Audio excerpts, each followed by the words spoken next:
Hello everybody and welcome to another video. Today it is the 22nd of October and I'll mainly be talking about the airstrikes that were conducted by the Russian forces and also about the situation around Mykolaiv. And so let's get into this. In recent days, the Russians have launched many strikes, whether it be from cruise missiles or from bombers. So specifically, they've used their Black Sea Fleet, which is stationed now on the coast around Crimea, to launch strikes into central and western Ukraine. And so they've been actually using 16 caliber cruise missiles. That was reported by the Ukrainian side and also agreed upon by Russian sources. And so a lot of those were hitting targets in Rivne, for instance. So I'm going to talk about that later on. But it seems as if the Ukrainians have been trying to intercept a lot of these. There was one video showing a Su-27 actually chasing a caliber, trying to shoot it down. So that's pretty interesting, and it does indicate that there are some issues with Ukraine's air defense systems. And so they're not even denying this at this point, because you can see the foreign minister of Ukraine, Dmytro Kuleba, he's been calling on NATO and other allies to not delay any sort of additional shipments of air defense systems. So they really want the NASAM systems or the IRIS-Ts. They want 3 more from Germany, and they want the process expedited. They want the radars being sent in that can detect missiles from a very long range. And so that's indicative of the fact that at least partially the air defense systems that Ukraine currently has aren't enough to actually stop all of the explosions and all of the damage. But nonetheless, the Ukrainians, they claim that they shot down 18 missiles in recent days. And that's not just the Caliber cruise missiles, but that's also including some of the KH-101 cruise missiles that were launched, and those were launched from the Russian aerospace forces. So they were using two 160s and two 95s, those sort of jets. And so the guy that's actually in charge of the aerospace forces is Surovikin, which is pretty interesting. And so he not only has control of the special military operation, but he also has control of what the Air Force does. And so you can see, as he's been appointed and as time goes on, he's actually been ramping up these strikes, and that's no coincidence. And so we can look at some examples of where these strikes have occurred. Let's go to Rivne, for instance. Over here, I have 2 locations that are notable, but there are probably some other ones. Again, Ukraine is trying to sort of hide the full extent of the damage and the specific amount of damage, which is like understandable during a war, but it does make it hard for me to like go into that much detail because I really have no information about what was hit.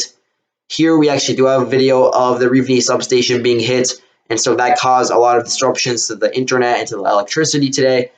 And I'm not sure if this is even the correct substation. I was looking through some of the substations in Rivne. This is not the first time this substation would have been hit. This is probably the largest one within the city itself.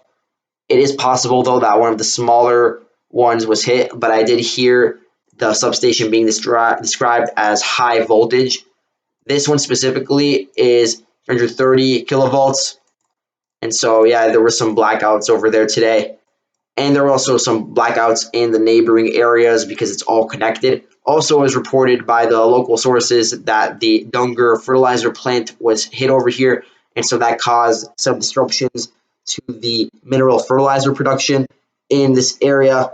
But there was also some reported strikes on Lutsk. And so in Lutsk, the regional leaders over there were basically saying that energy infrastructure was hit, and they weren't very specific about what was actually hit. And so I can't like geolocate anything. And really, there was footage, but it's not really of any help because it is hard to tell the exact location. But it's safe to say that something was hit because the internet was down. There was blackouts in this area, but this is not a peculiarity to just these 2 cities. A lot of regions in Ukraine in the past day or 2 have been affected by this. So I'm going to list some of the cities and the regions that were affected. So you have, of course, Kiev, Odessa, Khmelnytsky, Dnipro, and then, of course, Lutsk, Sumy, Volyn, Kovel, Lviv, Mykolaiv, Kirovohrad, Chernihiv, And of course, you also have a bunch of others that I'm not mentioning, like Cherkasy or Vinnytsia, Ternopil, Ivano-Frankivsk, Poltava, Zaporizhia, and the list just goes on. So these were just some of the cities that were affected by the blackouts. In some areas, it was actually a rolling blackout, which is basically done to like preserve the amount of energy that Ukraine has, and so they do that intentionally. But in other areas, it was caused by either drone strikes or airstrikes or something like that, which disrupted the energy infrastructure. But anyway, let's move on to some of the news regarding the drones. So there was news of a new batch of drones being sent over into Ukraine to hit some targets, and so it was reported, and I saw this on both Russian and Ukrainian channels, that there was a batch of about 30 Geron 2 drones being launched either from Crimea or the Black Sea. I'm not sure which one, but it did reportedly cause some damage, so I'm going to get into that. But it's interesting to note that Russia may actually be using their ships in the Black Sea Fleet as sort of like a base for the drones, so they can get a bit closer to the coast and then launch the drones. It's something that Iran has been testing, and it is possible that Russia will now be adopting the same idea where they put their kamikaze drones on the ships themselves before launching them.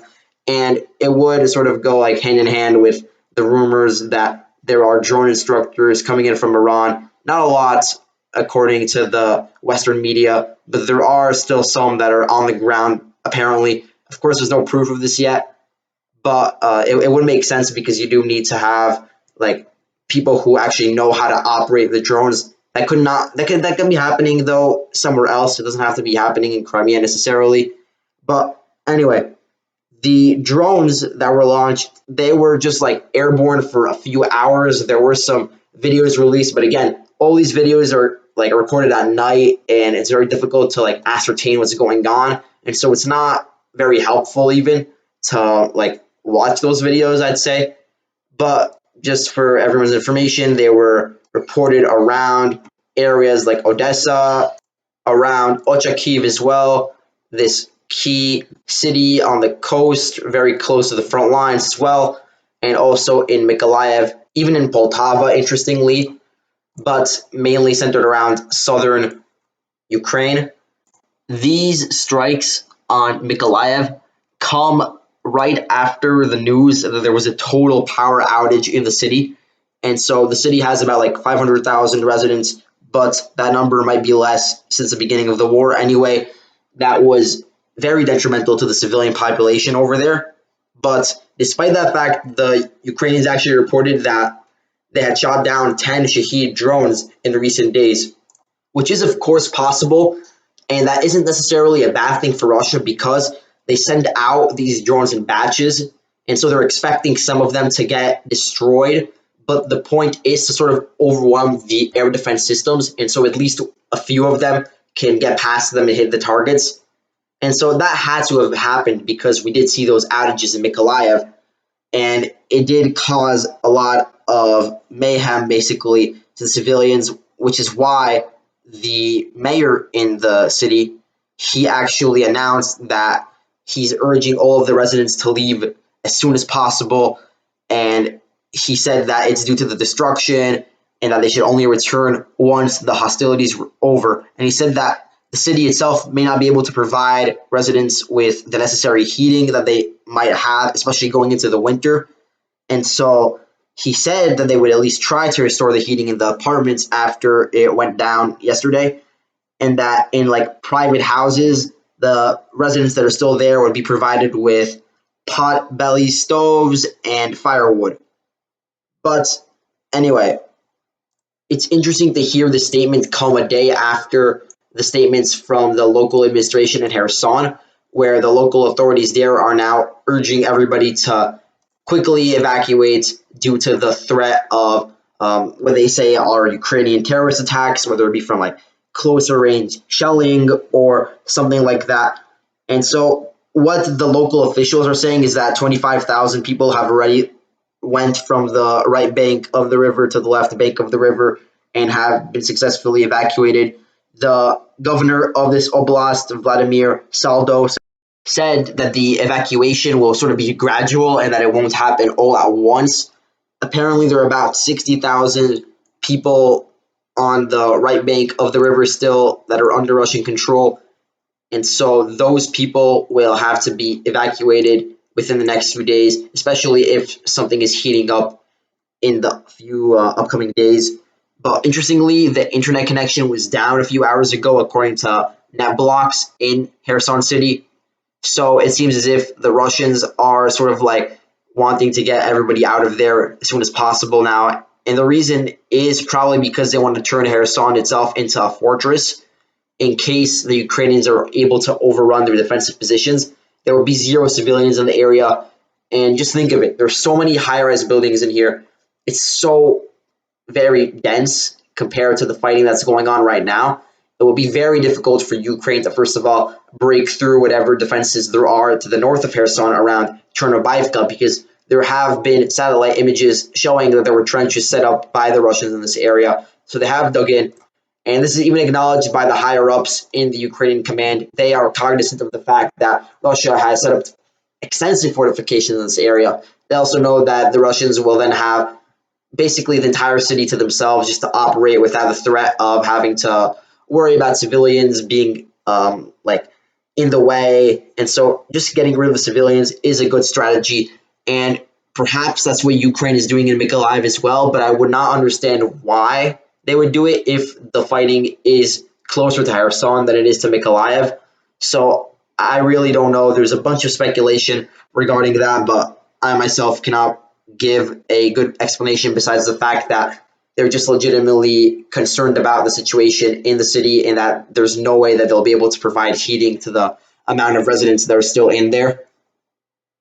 Another issue that the Russians have faced because of the strikes on the bridge is the fact that they have to use ferries to really like transport the civilians to and from Kherson, and all of the supplies and the like humanitarian goods that are needed for the people over here. And so that was really like a logistical nightmare for the Russians. So just moving everybody to the left bank of the river is just more practical in that regard.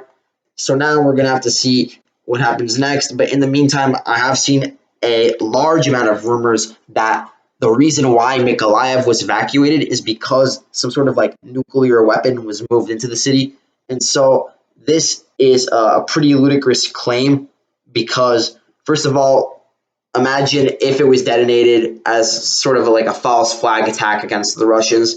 What would be their response? It would be total annihilation. And I think all sides are aware of that. And so just like risking something like that over Mykolaiv or over the Battle of Kherson is not something that I think even any Western leader would consider at the moment. It's not reached that point of escalation, although tensions are certainly rising. I don't think this would be a viable scenario. In addition, if Russia knew that the West was moving in a nuke to Mykolaiv, they probably would have done something preemptive that would have been so notable that all of us would have known about it by now. And so I highly doubt that any of this is actually true. Seems like it's just a social media rumor. And we've seen so many of these over time, so just don't get fooled by that. But anyway, that's all I have to say for today. Thank you all for watching, and I'll see you later.